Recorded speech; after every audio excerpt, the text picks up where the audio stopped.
주의 일을 보겠네.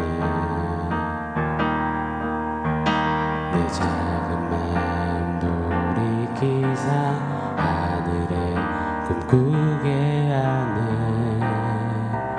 주님을 볼 때 모든 시선을 주님께 드리고 살아계신 하나님을 느낄 때 내 삶은 주의 역사가 되고 하나님이 일하기 시작하네. 모든 시선을 주님께 드리고 전능하신 하나님을 느낄 때 내 삶은 주의 나라가 되고 하나님이 일하기 시작하네.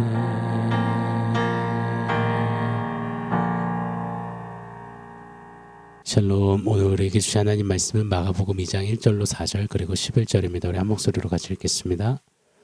수일 후에 예수께서 다시 가버나움에 들어가시니 집에 계시다는 소문이 들린지라 많은 사람이 모여서 문 앞까지도 들어설 자리가 없게 되었는데 예수께서 그들에게 도를 말씀하시더니 사람들이 한 중풍병자를 4사람에게 메워가지고 예수께로 올세 무리들 때문에 예수께 데려갈 수 없으므로 그 계신 곳에 지붕을 뜯어 구멍을 내고 중풍병자가 누운 상을 달아내리니 11절입니다. 내가 네게 이르노니 일어나 네 상을 가지고 집으로 가라 하시니 아멘. 프랑스 화가죠. 조르주 세라는 이 전묘화라는 새로운 미술 기법으로 신인상주의를 개척했다고 합니다. 저도 들은 얘기입니다. 가까이서 보면 그의 이 많은 작품들은 다 수많은 점들로 되어 있다고 합니다. 그러나 멀리서 전체를 보면 아름다운 대단한 작품이 보여지는 거죠. 제가 이따금 말씀드리는 퍼즐판, 퍼즐 조각들도 그렇습니다. 이 퍼즐 조각 하나하나에 너무 몰입하면 퍼즐판이 도대체 어떤 그림인지 감이 안 옵니다. 그냥 하나하나 조각들을 내려놓고 이동시키고 수정하다 보면 그림이 조금씩 보이기 시작하죠. 그렇게 멀리서 보기 시작하면 어느 순간에 내가 가지고 있는 퍼즐 조각이 어디에 들어가야 되는지 위치가 보이는 거죠. 그리고 결국에는 전체 그림을 보면서 퍼즐판에 감탄해하고 행복해합니다. 기독교 변증의 대가 C.S. 루이스는 이런 표현을 종종 했다고 합니다. 현재의 순간들만 본다면 우리는 혼란스럽지만 하나님은 전체 그림을 보고 계신다. 그래서 훗날 그의 작품이죠. 나니아 연대기와 고통의 문제에서도 이런 비슷한 맥락들을 많이 담아내었습니다. 뿐만 아니라 세상의 많은 저서들도 인플루언서들도 비슷한 도전과 이야기들을 많이 합니다. 스티븐 커비의 성공하는 사람들의 7가지 습관이라는 책을 보면 두 번째 챕터에서 두 번째 습관으로 이렇게 강조합니다. 끝을 생각하며 시작하라. 작은 그 나무 같은 것이 아니라 좀 전체 이루어질 숲을 보라고 도전하는 거죠. 또 짐 콜린스의 Good to Great, 좋은 기업을 넘어 위대한 기업으로 라는 책을 보면 기업 성공의 핵심은 작은 부분에만 몰입하는 것이 아니라 큰 방향을 분명히 하는 것이다 라고 강조합니다. 자, 이런 류의 도전들, 교훈들, 가르침들이 세상에서도 또 신앙 안에서도 참 많습니다.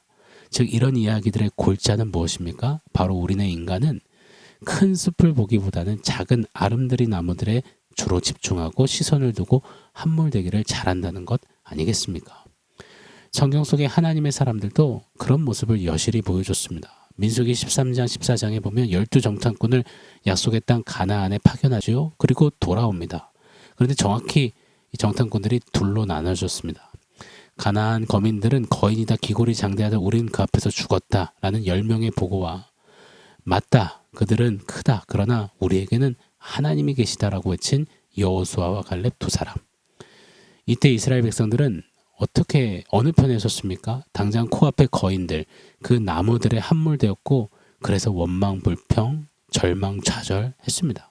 그 결과 그들은 엎드러졌고 40년이라는 광야에 들어가게 되죠. 결국 가나안 거인들이라는 나무가 아닌 그 전체를 주관하시는 거대한 숲, 하나님을 본 여호수아와 갈렙만이 약속의 땅에 들어가는 겁니다. 누가복음 10장의 마리아와 마르다 자매도 잘 아실 겁니다. 마르다는 눈앞에 많은 일들, 그 나무들에 분주했지만 마리아는 예수님 앞에 머물렀습니다. 그 숲 앞에 거했죠. 그때 우리 주님은 마리아가 맞다 하셨습니다. 성경 전체, 특히 마지막 요한계시록은 뭐라고 강조합니까? 작은 현실의 고난에 묶이지 말고 새하늘 새 땅이라는 하나님 그 크심, 하나님 나라를 그 거대한 숲을 볼 것을 도전하는 것. 그게 성경의 또 중요한 골자 아니겠습니까? 이처럼 우리 인생은 전체 큰 숲보다는 작은 나무들의 시선을 많이 빼앗겨 버립니다. 바이탈식 언어로 표현하자면 선중후필. 무슨 뜻이죠? 중요한 건 먼저, 필요한 건 나중에. 이것이 우리가 굉장히 붙들고자 하는 가치 아니겠습니까? 필요한 것들의 시선과 시간을 빼앗겨 정작 중요한 것을 놓치는 일들이 그럼에도 불구하고 우리네 삶 속에 일상 속에 너무 많다는 겁니다. 자, 오늘 본문은 마가복음 2장 1절부터 3장 6절까지 큰 단락의 시작 부분입니다. 이 단락에서 총 5번의 예수님과 종교 지도자들 간의 갈등, 충돌이 소개됩니다. 우리가 오늘 함께 읽은 본문은 그 5가지 갈등, 충돌 장면 중에 첫 번째 장면이 들어간 내용입니다. 잘 아시다시피 중풍병자를 친구들이 침상에 메고 와서 예수님 그때 너무나 사람들이 많으니 지붕을 뚫고 지붕에서 매달아 내려서 중풍병자가 낫는 그런 장면입니다. 2장 1절부터 11절까지가 그 내용인데요. 제가 오늘 본문을 2장 1절로 4절 그리고 11절로 잡았습니다. 한 번만 더 들어봐 주세요. 수일 후에 예수께서 다시 가버나움에 들어가시니 집에 계시다는 소문이 들린지라 많은 사람이 모여서 문 앞까지도 들어설 자리가 없게 되었는데 예수께서 그에게 도를 말씀하시더니 사람들이 한 중풍병자를 4사람에게 메워가지고 예수께로 올세 무리들 때문에 예수께 데려갈 수 없으므로 그 계신 곳에 지붕을 뜯어 구멍을 내고 중풍병자가 누운 상을 달아내리니 그리고 11절입니다. 내가 내게 이르노니 일어나 네 상을 가지고 집으로 가라 하시니. 여러분 이렇게만 딱 보면은요 우리가 아는 그 사건 그대로입니다. 4절에 중풍병자를 달아내렸습니다. 그랬더니 예수님이 11절에 일어나라 집으로 가라 치유하셔서 중풍병자가 나았다. 할렐루야. 병자를 고치시는 치유자 예수님. 우와 우리도 병 고쳐주세요. 우와 좋은 묵상입니다. 좋은 바람이고 간구이죠. 그런데 여러분 이렇게만 본다면 우리는 나무만 본 겁니다. 20점짜리 묵상이자 해석입니다. 오늘 본문은 중풍병자가 나았다. 우와 그게 본질 핵심 메인 아이디어가 아닙니다. 후에 살펴보겠지만 핵심은 우리가 오늘 읽지 않은 2장 5절에서 10절입니다. 좀 길지만 한번 제가 읽어드릴게요. 5절로 10절입니다. 예수께서 그들의 믿음을 보시고 중풍병자에게 이르시되 작은 자야 네 죄사함을 받았느니라 하시니 어떤 서기관들이 거기 앉아서 마음에 생각하기를 이 사람이 어찌 이렇게 말하는가 신성모독이로다. 오직 하나님 한 분 외에는 누가 능히 죄를 사하겠느냐. 그들이 속으로 이렇게 생각하는 줄을 예수께서 곧 중심에 하시고 이르시되 어찌하여 이것을 마음에 생각하느냐. 중풍병자에게 네 죄사함을 받았느니라 하는 말과 일어나 네 상을 가지고 걸어가라 하는 말 중에서 어느 것이 쉽겠느냐. 그러나 인자가 땅에서 죄를 사하는 권세가 있는 줄을 너희로 알게 하려 하노라 하시고 중풍병자에게 말씀하시되. 예수님은 중풍병자에게 중풍병에서 낫거라 라고 하지 않으십니다. 죄사함을 받으라. 이에 서기관들이 분개했어요. 왜냐하면 죄사함을 하시는 분은 하나님 한 분이시거든요. 그런데 예수님이 지금 죄를 사하겠다니 이 말은 예수님 스스로 하나님이시더라라고 외치는 겁니다. 그러니 서기관들이 참을 수가 없죠. 이때 예수님이 결론을 지시는 거예요. 인자가 땅에서 죄를 사하는 권세가 있는 줄을 너희로 알게 하려 한다.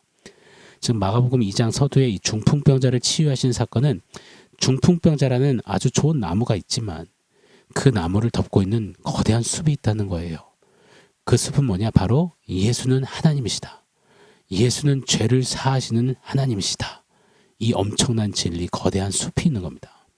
우리 주님은 중풍병자를 통해서 이 크디 큰 진리의 숲을 우리로 보여주시기를 원하시는 겁니다. 그래서요, 중풍병자가 낳는 기적이라는 그 나무에만 함몰되지 않기를 원하시는 주님은 이 병자, 중풍병자를 치료하시기 직전까지 도를 말씀하셨다고 합니다. 오늘 2절이죠. 많은 사람이 모여서 문 앞까지 들어설 자리가 없게 되었는데 예수께서 그들에게 도를 말씀하시더니 도, 바로 길, 진리를 말하는 거죠. 진리라는 거대한 숲을 계속 외치시고 선포하시고 가르치신 예수님입니다. 왜요? 그 숲을 보지 않으면 이제 펼쳐질 그 중풍병자 그 치료, 작은 나무에만 함몰될 것이 불보듯 뻔하기 때문입니다. 사랑하는 여러분, 저는 우리가 거대한 숲을 먼저 보고 나무들이 어떤 나무인지 어떤 색인지 어떤 모양인지 어떤 향기가 나는지 특징이 뭔지 나무가 몇 그루인지 이런 이야기를 할 수 있는 사람들이길 원합니다. 모든 시선을 좀 큰 숲에 두고 그리고 허락하신 그 숲 안에 자라게 하시고 피어내게 하신 나무들을 볼 수 있는 우리기를 원합니다. 중요한 큰 숲 먼저 그리고 필요한 나무들을 다음에 생각할 수 있는 진리의 사람들이었으면 좋겠습니다. 이것이 마가복음을 묵상하는 중요한 핵심이요, 성경 전체에서 우리가 놓치지 말아야 하는 키포인트입니다. 뿐만 아니라 신앙길을 걷는 우리 인생에 있어서 너무나 중요한 본질임을 우리 잊지 않기를 원합니다. 제가 너무도 좋아하는 말씀인데요. 고린도서 4장 18절이죠. 우리가 돌아보는 것은 보이는 것이 아니요 보이지 않는 것이니 보이는 것은 잠깐이요 보이지 않는 것은 영원함이니라. 아멘. 보이는 나무들이 먼저가 아니라 비록 내 한눈에 다 담아낼 수는 없지만 믿음의 눈들어 보이지 않는 영원하신 하나님, 영원한 하나님 나라, 영원한 말씀, 영원한 생명, 영원한 축복을 볼 수 있는 우리기를 축원합니다. 큰 숲을 볼 수 있는 그런 우리기를 열망합니다. 자, 내일부터는 2장 1절에서 11절 그 숲 안에 세워두신 나무들을 좀 하나하나 살펴보는 시간을 갖도록 하겠습니다. 오늘 원포인트는 줌아웃입니다.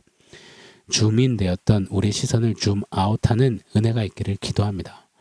줌인 되어서 내가 지금 함몰되어 있는 그 상황, 사건, 문제, 시험거리, 어려움은 무엇입니까? 그 나무들 말입니다. 또 줌인 되어서 내가 온통 바라보고 동경하고 있는 그건 무엇입니까? 그 나무들 말입니다. 관계입니까? 자녀입니까? 돈입니까? 명예입니까? 힘입니까? 건강입니까? 우리 조금만 줌아웃 해보시자고요.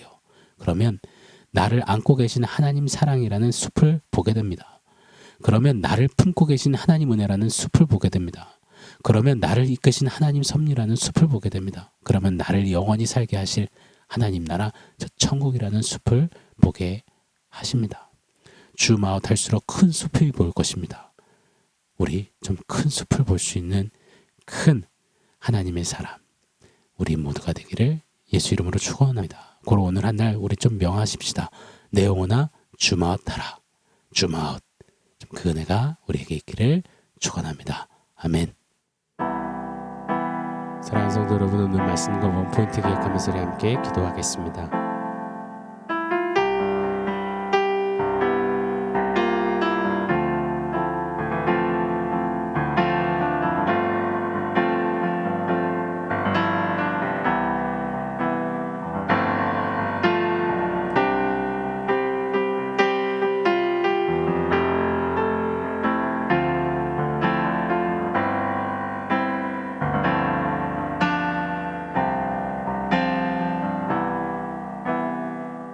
하나님, 우리 영혼의 눈이 좀 줌아웃하기를 원합니다.